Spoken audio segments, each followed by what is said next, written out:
Welcome my dear students. ਅੱਜ ਆਪਾਂ ਨੈਸ fortunately test 2 ਕਰਨ ਜਾ ਰਹੇ ਹਾਂ। ਬੇਟਾ ਜੀ ਕੁਐਸਚਨਸ ਧਿਆਨ ਨਾਲ ਸਮਝ ਲੈਣੇ ਨੇ। ਵੀਡੀਓ ਲਾਈਕ ਸ਼ੇਅਰ ਚੈਨਲ ਨੂੰ ਸਬਸਕ੍ਰਾਈਬ ਬੇਟਾ ਜ਼ਰੂਰ ਕਰ ਦੇਣਾ ਤਾਂ ਤੁਹਾਨੂੰ ਨੈਕਸਟ ਅਪਡੇਟਸ ਨੇ ਨਾਲ ਦੀ ਨਾਲ ਮਿਲਦੇ ਰਹਿਣ। ਠੀਕ ਹੈ ਬੇਟਾ, ਚਲੋ ਦੇਖੋ ਫਸਟ ਕੁਐਸਚਨ ਹੈ if 3.4 PQR 7.4 R in AP। ਠੀਕ ਹੈ ਬੇਟਾ, ਇਹ ਸਾਰੇ ਆਪਾਂ ਨੂੰ AP 'ਚ ਗਿਵਨ ਨੇ, ਅਰਿਥਮੈਟਿਕ ਪ੍ਰੋਗਰੈਸ਼ਨ 'ਚ ਨੇ। ਠੀਕ ਹੈ, then the value of R, ਆਪਣੇ ਬੇਟਾ ਆਰ ਦੀ ਵੈਲਿਊ ਆ ਉਹ ਫਾਈਂਡ ਆਊਟ ਕਰਨੀ ਆ। ਦੇਖੋ ਬੇਟਾ ਜੀ ਫਸਟ ਟਰਮ ਏ ਕਿੰਨੀ ਦਿੱਤੀ ਹੋਈ ਆਪਾਂ ਨੂੰ ਇਹਦੇ ਵਿੱਚ 3.4। ਠੀਕ ਹੈ, ਅਤੇ first term second third fourth fifth, ਅਤੇ ਇਹ ਫਿਫਥ ਟਰਮ ਗਿਵਨ ਆਪਾਂ ਨੂੰ ਕਿੰਨੀ ਆ ਬੇਟਾ ਆਪਣੇ ਕੋਲ 7.4। ਜੇ ਬੇਟਾ ਆਪਾਂ ਡੀ ਕੱਢ ਲਾਂਗੇ ਕਿਉਂਕਿ ਇਹ ਤਾਂ ਆਪਣੇ ਕੋਲ ਹੈਗਾ ਆ ਸਾਂਝਾ ਅੰਤਰ, ਜੇ ਫਾਈਂਡ ਆਊਟ ਕਰ ਲਿਆ ਤਾਂ ਆਪਾਂ ਜਿਹੜੀ ਮਰਜ਼ੀ ਟਰਮ ਬੇਟਾ ਫਾਈਂਡ ਆਊਟ ਕਰ ਸਕਦੇ ਹਾਂ। ਠੀਕ ਹੈ, ਦੇਖੋ ਪਹਿਲਾਂ ਆਪਾਂ ਏ ਐਨ ਦਾ ਫਾਰਮੂਲਾ ਲਗਾਵਾਂ। ਕੀ ਹੁੰਦਾ ਬੇਟਾ a n is equal to a plus n minus 1 into d. ਠੀਕ ਹੈ, ਐਨ ਕਿੰਨੇ ਆਪਣੇ ਕੋਲ ਬੇਟਾ 5, a 5 is equal to a ਕਿੰਨੇ ਬੇਟਾ ਆਪਣੇ ਕੋਲ 3.4 ਪਲਸ ਐਨ ਕਿੰਨੇ ਆਪਣੇ ਕੋਲ 5 ਮਾਈਨਸ 1 ਇੰਟੂ ਡੀ। ਠੀਕ ਹੈ ਬੇਟਾ, ਹੁਣ ਦੇਖੋ ਏ 5 ਕਿੰਨੀ ਆ ਬੇਟਾ ਆਪਣੇ ਕੋਲ 7.4। ਠੀਕ ਹੈ, ਏ 5 ਕਿੰਨੇ ਆਪਣੇ ਕੋਲ 7.4 is equal to 3.4 plus 5 minus 1 ਕਿੰਨਾ ਬਣ ਗਿਆ 4D। ਹੁਣ ਦੇਖੋ ਬੇਟਾ 7.4 ਇਹਨੂੰ ਇੱਧਰ ਆ ਕੇ ਮਾਈਨਸ ਕਰ ਦਿਓ, ਇੱਧਰ ਆ ਕੇ ਮਾਈਨਸ ਹੋ ਜਾਏਗਾ 3.4 ਇਜ਼ ਇਕੁਅਲ ਟੂ 4D। 7.4 ਦੇ 'ਚੋਂ 3.4 ਮਾਈਨਸ ਕੀਤੇ ਬੇਟਾ ਕਿੰਨਾ ਆ ਗਿਆ 4.0। 0.0 ਪਾਉਣ ਦੀ ਲੋੜ ਨਹੀਂ, ਇਕੱਲਾ 4 ਪਾ ਲਓ is equal to 4D। D ਦੀ ਵੈਲਿਊ ਕਿੰਨੀ ਆ ਗਈ ਬੇਟਾ ਆਪਣੇ ਕੋਲ 4/4। ਡੀ ਦੀ ਵੈਲਿਊ ਕਿੰਨੀ ਆ ਗਈ ਆਪਣੇ ਕੋਲ 1। ਠੀਕ ਹੈ, ਹੁਣ ਦੇਖੋ ਆਪਾਂ ਸਾਰੇ ਟਰਮਾਂ ਕੱਢ ਸਕਦੇ ਹਾਂ। ਹੁਣ ਜਿਵੇਂ ਦੇਖੋ 3.4 ਆ ਫਸਟ ਟਰਮ, ਆਪਾਂ ਪੀ ਆ ਸੈਕਿੰਡ ਟਰਮ ਕੱਢਣੀ ਆ। ਪੀ ਦੀ ਵੈਲਿਊ ਬੇਟਾ ਕਿੱਦਾਂ ਫਾਈਂਡ ਕਰੋਗੇ?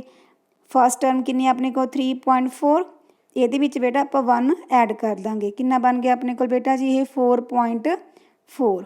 ਠੀਕ ਹੈ, ਇੱਦਾਂ ਕਿਊ, ਜੇ ਕਿਊ ਦੀ ਵੈਲਿਊ ਫਾਈਂਡ ਆਊਟ ਕਰਨੀ ਹੋਊਗੀ ਬੇਟਾ ਫਿਰ ਤੁਸੀਂ ਕਿੱਦਾਂ ਕੱਢੋਗੇ? ਕਿਊ ਕਿੰਨਾ ਆ ਜਾਊਗਾ ਆਪਣੇ ਕੋਲ 4.4, ਉਸ ਤੋਂ ਪਹਿਲਾਂ ਵਾਲੀ ਟਰਮ ਬਣ ਗਈ ਪਲੱਸ 1 ਇਹ 'ਚ ਐਡ ਕਰ ਦਿਓ, ਕਿੰਨਾ ਬਣ ਗਿਆ ਆਪਣੇ ਕੋਲ 5.4। ਇਹਦੀ ਬੇਟਾ ਜੇ ਤੁਸੀਂ ਆਰ ਦੀ ਵੈਲਿਊ ਕੱਢਣੀ ਹੋਊਗੀ ਤਾਂ 5.4 ਦੇ ਵਿੱਚ ਸਾਂਝਾ ਅੰਤਰ ਮਤਲਬ ਡੀ ਫੇਰ ਐਡ ਕਰ ਦੋਗੇ, ਕਿੰਨਾ ਬਣ ਗਿਆ ਆਪਣੇ ਕੋਲ 6.4। ਠੀਕ ਹੈ, ਜਾਂਦੇ ਆਪਣੇ ਜਿਹੜੇ ਆਪਾਂ ਕਿਹੜੀ ਵੈਲਿਊ ਕੱਢਣੀ ਸੀਗੀ ਆਰ ਦੀ, ਤਾਂ ਆਪਣਾ ਆਂਸਰ ਕਿੰਨਾ ਆ ਗਿਆ ਬੇਟਾ ਜੀ 6.4। ਠੀਕ ਹੈ, ਨੈਕਸਟ ਦੇਖੋ ਬੇਟਾ ਤ੍ਰਿਭੁਜਾਂ ਏ ਬੀ ਸੀ ਅਤੇ ਡੀ ਈ ਐਫ ਵਿੱਚ ਬੀ ਅਤੇ ਈ ਦੋਨੇ ਇਕੁਅਲ ਨੇ, ਐਫ ਅਤੇ ਸੀ ਦੋਨੇ ਇਕੁਅਲ ਨੇ, A B is equal to 3D ਆ। ਠੀਕ ਹੈ, ਏ ਅਤੇ ਡੀ ਈ ਦੇਖੋ ਬੇਟਾ ਇਕੁਅਲ ਨਹੀਂ ਹੈਗੇ, ਰੇਸ਼ੋ ਬਰਾਬਰ ਆ, A B by D is equal 3/1 ਆਪਾਂ ਲਿਖ ਸਕਦੇ ਹਾਂ। ਠੀਕ ਹੈ, ਤਾਂ ਬੇਟਾ ਆਪਾਂ ਇਹਨੂੰ ਕੋਂਗਰੂਐਂਟ ਨਹੀਂ ਕਹਿ ਸਕਦੇ ਕਿਉਂਕਿ ਕੋਂਗਰੂਐਂਟ ਦਾ ਮਤਲਬ ਉਹ ਹੁੰਦਾ ਜਿਹੜੀ ਚੀਜ਼ਾਂ ਇੱਕ ਦੂਜੇ ਨੂੰ ਚੰਗੀ ਤਰ੍ਹਾਂ ਢੱਕ ਲੈਂਦੀਆਂ ਨੇ। ਠੀਕ ਹੈ, ਇਹਦਾ ਰੇਸ਼ੋ ਗਿਵਨ ਆਪਾਂ ਨੂੰ, ਇਹਦਾ ਮਤਲਬ ਬੇਟਾ ਆਪਾਂ ਇਹ ਸਰਬੰਗਸਮ ਨਹੀਂ ਹੈਗੀਆਂ, ਸਮਰੂਪ ਹੈਗੀਆਂ ਨੇ। ਆਪਾਂ ਲਿਖਾਂਗੇ ਸਿਮਿਲਰ ਬਟ ਨਾਟ ਕੋਂਗਰੂਐਂਟ। ਨੈਕਸਟ ਦੇਖੋ ਦੋ ਘਾਤੀ ਸਮੀਕਰਨ ਹੈਜ਼, ਦੇਖੋ ਆਪਾਂ ਇਹ ਦੇਖਣਾ ਬੇਟਾ ਨੇਚਰ ਆਫ ਰੂਟਸ, ਇਹਦੇ ਰੂਟਸ ਦੀ ਨੇਚਰ ਕੀ ਹੋਵੇਗੀ? ਦੇਖੋ ਬੇਟਾ ਫਾਈਂਡ ਆਊਟ ਕਰਦੇ ਹਾਂ। ਦੇਖੋ ਆਪਣੇ ਕੋਲ ਜਨਰਲ ਇਕੁਏਸ਼ਨ ਕੁਆਡਰੇਟਿਕ ਇਕੁਏਸ਼ਨ ਦੀ ਕੀ ਹੁੰਦੀ ਆ ax² plus bx plus c is equal to 0। ਦੇਖੋ ਬੇਟਾ a ਦੀ ਵੈਲਿਊ ਕਿੰਨੀ ਆ ਗਈ ਆਪਾਂ ਆਪਣੇ ਕੋਲ 2 ਕੰਪੇਅਰ ਕਰਕੇ, b ਦੀ ਵੈਲਿਊ ਕਿੰਨੀ ਆ ਗਈ ਆਪਣੇ ਕੋਲ -√5 ਅਤੇ c ਦੀ ਵੈਲਿਊ ਕਿੰਨੀ ਆ ਗਈ ਬੇਟਾ ਜੀ ਆਪਣੇ ਕੋਲ 1। ਸਭ ਤੋਂ ਪਹਿਲਾਂ ਆਪਾਂ d ਦੀ ਵੈਲਿਊ ਕੱਢਾਂਗੇ, b² -4ac ਇਹਦਾ ਫਾਰਮੂਲਾ ਬੇਟਾ। b ਕਿੰਨੀ ਆ ਆਪਣੇ ਕੋਲ -√5 ਦਾ ਸਕੁਅਰ -4a ਦੀ ਵੈਲਿਊ ਕਿੰਨੀ ਆ 2, c ਕਿੰਨਾ ਬੇਟਾ ਆਪਣੇ ਕੋਲ 1। ਠੀਕ ਹੈ, √5 ਇੰਟੂ √5 ਕਿੰਨਾ ਬਣ ਗਿਆ 5। ਠੀਕ ਹੈ, ਮਾਈਨਸ ਬੇਟਾ ਖਤਮ ਹੋ ਗਿਆ ਸਕੁਅਰ ਦੇ ਵਿੱਚ, 5 - 4 2 ਨਾਲ ਕੀਤਾ 8। ਠੀਕ ਹੈ, 5 - 8 ਕਿੰਨੇ ਬਣ ਗਏ ਆਪਣੇ ਕੋਲ -3, ਕਿਉਂਕਿ ਬੇਟਾ ਨੈਗੇਟਿਵ ਵੈਲਿਊ ਆ ਗਈ ਲੈਸ ਦੈਨ 0 ਆ ਗਿਆ, ਤਾਂ ਆਪਣੇ ਕੋਲ ਕੀ ਆਊਗਾ ਰੂਟਸ ਆਰ ਨਾਟ ਰੀਅਲ। ਜੇ ਡੀ ਗ੍ਰੇਟਰ ਦੈਨ 0 ਹੁੰਦਾ ਫਿਰ ਆਪਾਂ ਕੀ ਲਿਖਦੇ ਰੂਟਸ ਆਰ ਰੀਅਲ, ਜੇ ਇਕੁਅਲ ਟੂ 0 ਆਉਂਦਾ roots are real and equal. ਠੀਕ ਹੈ, ਤਾਂ ਆਪਣਾ ਆਂਸਰ ਕੀ ਆਊਗਾ ਬੇਟਾ ਜੀ ਨੋਨ ਰੀਅਲ ਰੂਟਸ।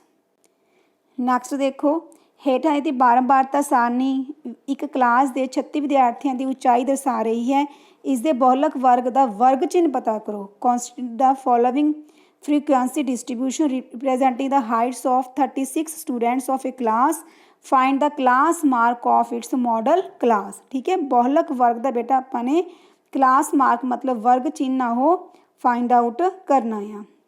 देखो बेटा ਇਹਦੇ ਵਿੱਚ ਹੈ ਆਪਣੇ ਕੋਲ ਸਭ ਤੋਂ ਪਹਿਲਾਂ ਬਹੁਲਕ ਵਰਗ ਕੀ ਹੁੰਦਾ, ਠੀਕ ਹੈ। ਮਾਡਲ ਕਲਾਸ ਕੀ ਆ, ਜਿਹਦੇ ਵਿੱਚ ਨੰਬਰ ਆਫ ਸਟੂਡੈਂਟ ਮਤਲਬ ਫ੍ਰੀਕੁਐਂਸੀ ਜਿਹਦੀ ਜ਼ਿਆਦਾ ਹੋਏਗੀ।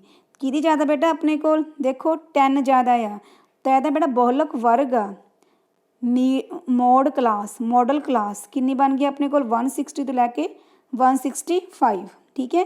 ਹੁਣ ਬੇਟਾ ਆਪਾਂ ਇਹਦੀ ਕੀ ਫਾਈਂਡ ਆਊਟ ਕਰਨੀ ਆ, ਕਲਾਸ ਮਾਰਕ ਵਰਗ ਚਿੰਨ੍ਹ ਉਹ ਕਿੱਦਾਂ ਫਾਈਂਡ ਕਰਦੇ ਆ ਬੇਟਾ, ਆਪਾਂ ਦੋਨਾਂ ਨੂੰ ਐਡ ਕਰ ਦਿਓ 160 + 165 ਉਹਨੂੰ ਬੇਟਾ 2 ਤੇ ਡਿਵਾਈਡ ਕਰ ਦਿਓ, ਠੀਕ ਹੈ।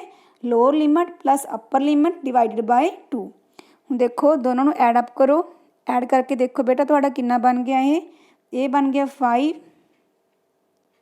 3 2 325 ਆਪਣਾ ਕਿੰਨਾ ਬਣ ਗਿਆ ਬੇਟਾ ਇਹ 325 ਡਿਵਾਈਡਡ ਬਾਏ 2, ਠੀਕ ਹੈ। ਹੁਣ ਤੁਸੀਂ ਬੇਟਾ ਇਹਨੂੰ 2 ਤੇ ਡਿਵਾਈਡ ਕਰੋ, 2 ਤੇ ਡਿਵਾਈਡ ਕਰੋਗੇ ਤੁਹਾਡਾ ਕਿੰਨਾ ਆ ਗਿਆ ਆਪਣੇ ਕੋਲ 162.5, ਠੀਕ ਹੈ। ਤਾਂ ਆਪਣੀ ਆਪਸ਼ਨ ਆ ਗਈ ਬੇਟਾ ਲਾਸਟ। ਨੈਕਸਟ ਦੇਖੋ ਬੇਟਾ ਉਹ ਵੱਡੀ ਤੋਂ ਵੱਡੀ ਸੰਖਿਆ ਪਤਾ ਕਰੋ ਜੋ 65 ਅਤੇ 117 ਨੂੰ ਪੂਰਾ ਵੰਡੇ। The largest number which divides both 65 and 117। ਦੇਖੋ ਬੇਟਾ ਆਪਾਂ ਲਾਰਜੈਸਟ ਨੰਬਰ ਫਾਈਂਡ ਆਊਟ ਕਰਨਾ ਜਿਹੜਾ ਦੋਨਾਂ ਨੂੰ ਪੂਰਾ ਡਿਵਾਈਡ ਕਰੇ।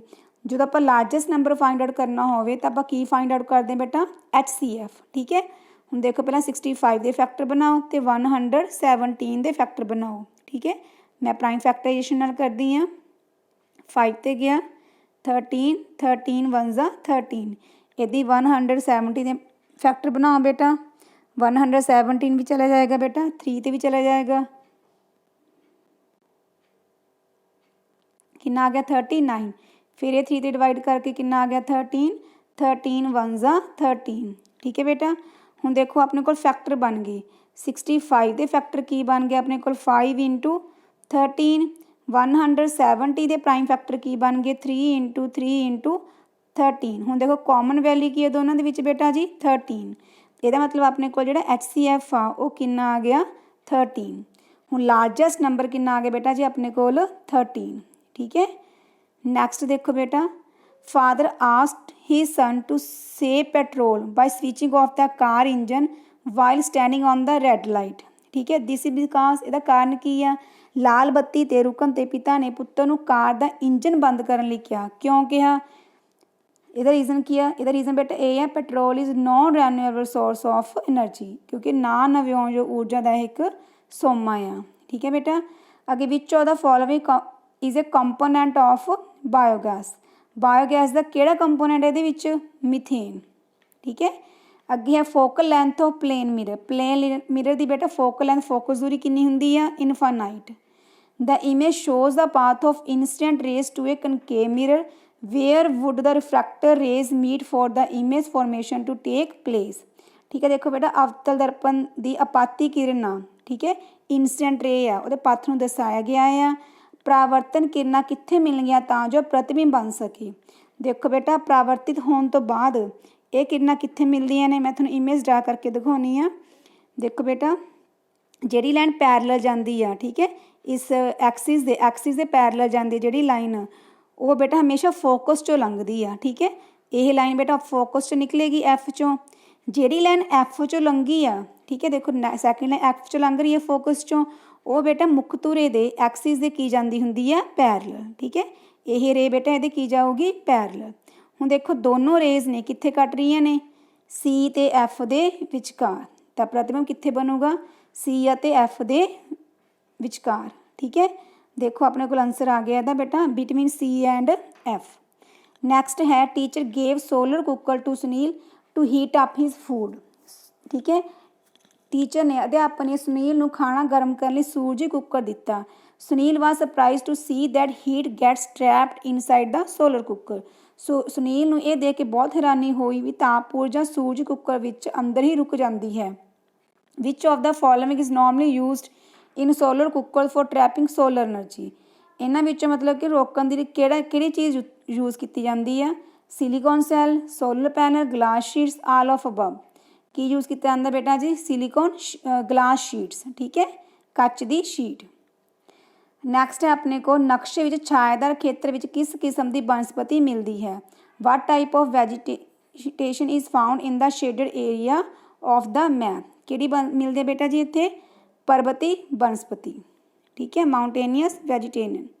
अगे नक्शे छायादार खेत्र किस किस्म की खेती लई प्रमुख है, किहदे लई है बेटा ये राइस लई, ठीक है। अगे हैगा अपने कोल ਉਹ मिट्टी ਜਿਹੜੀ उत्तर प्रदेश राजस्थान हरियाणा पंजाब के दक्षिणी भागों के टुकड़िਆਂ ਦੇ ਵਿੱਚ रूप ਵਿੱਚ मिलती है, उसका नाम की है बेटा अपने कोल सैलाइन एंड एल्कलाइन सॉयल खारी ਅਤੇ तेजाबी मिट्टी। अगे है बेटा हेठां दित्ती तालिका विच एक फर्म ने उत्पादन संबंधी अंकड़े दिते ने, इन्हां अंकड़िਆਂ ਦਾ निरीखण करके दसो कि 2002 के मुकाबले 2005 विच किन्ने प्रतिशत उत्पादन का वाधा होया, ठीक है। इंक्रीज इन प्रोडक्शन रखना दसना बेटा अपने 2005 ਦੇ ਵਿੱਚ एज कंपेयर टू 2002 ਦੇ ਵਿੱਚ। देखो बेटा 2002 ਦੇ ਵਿੱਚ किन्ना सीगा 250, ठीक है, 2005 ਚ किन्ना अपने कोल 500। फिर देखो बेटा इंक्रीज किन्ना हो गया, इंक्रीज किन्ना हो गया 500 माइनस 250, ठीक है, 500 माइनस 250, 250 बेटा आज इंक्रीज हो गया। हुण परसेंटेज फाइंड आउट करनी है, परसेंटेज किवें फाइंड आउट करांगे, जिन्ना इंक्रीज होया डिवाइडेड बाय टोटल किन्ना सी बेटा 500 इंटू 100, ठीक है। देखो बेटा आ दोनों कैंसल आउट हो गए, किन्ना बन गया अपने को 50, किन्ने परसेंट इंक्रीज हो गए बेटा जी 50%। नैक्सट देखो हेर लिखे फार्मूले नूं पूरा करने लई सही उत्तर चुनो, choose the correct answer to complete the following formula, ठीक है। National income is equal to gross national income minus इहदा क्या हो गया बेटा घिसावट खर्च, ठीक है, डेप्रीसीएशंस। नैक्सट है बेटा activities to be organised on children day, बेटा ਇਹਦਾ पैरा देख के आंसर देने ने, मैं ਤੁਹਾਨੂੰ कल आंसर दसदी हाँ, ठीक है, ਤੁਸੀਂ पैरा खुद रीड कर लेना। Which activity does not invite the participation of girls, girls की पार्टिसिपेशन ਲਈ ਕਿਹੜੀ मतलब एक्टिविटी वो इनवाइट नहीं की गई, ठीक है, ਕਿਹੜੀ सी बेटा वो क्रिकेट। नैक्सट है how much time is given to outdoor activities, देखो बेटा आउटडोर एक्टिविटीज़ वास्ते कितना टाइम दिता आंदा 9:10 तो 10:30 तो 12:30 मतलब 2 घंटे। नैक्सट है in how many activities can there for both boys and girls participate together, boys ते गर्ल बेटा देखो किन्नी एक्टिविटी विच पार्टिसिपेट कर सकते दोनों, ठीक है। देखो पेपर रीडिंग कंपटीशन सी एक पोस्टर मेकिंग कंपटीशन, किन्नी एक्टिविटीज़ हो गई बेटा जी ये 2, ठीक है, 2 एक्टिविटीज़ दे विच दोनों पार्टिसिपेट कर सकते हैं।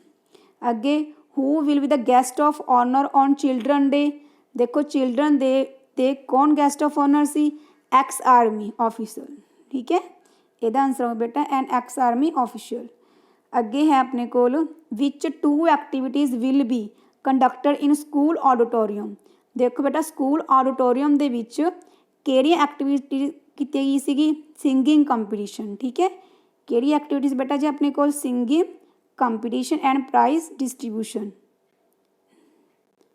देखो सिंगिंग कंपीटीशन। नैक्सट देखो बेटा नैक्सट है अपने कोल ये भी बेटा तुसीं पैरा खुद पढ़ लेना है, मैं सिर्फ कल आंसर दसूँगी। मीत कित्थे काम करदा सीगा स्कूल च, अहमद कौन काम करदा सीगा मनजीत, ठीक है। मीत चाह पींदा होया की सोच रहा सीगा बीएड के दिनों बारे, मनजीत नूं काम तो बाद क्यों रुकना पैंदा सी काम दे बोझ करके। दरबार साहब किहड़ा नाम है बेटा खास नाम, इदी तुसीं यह इंग्लिश का पैड़ा पढ़ लेना, मैं सिर्फ कल आंसर दसांगी।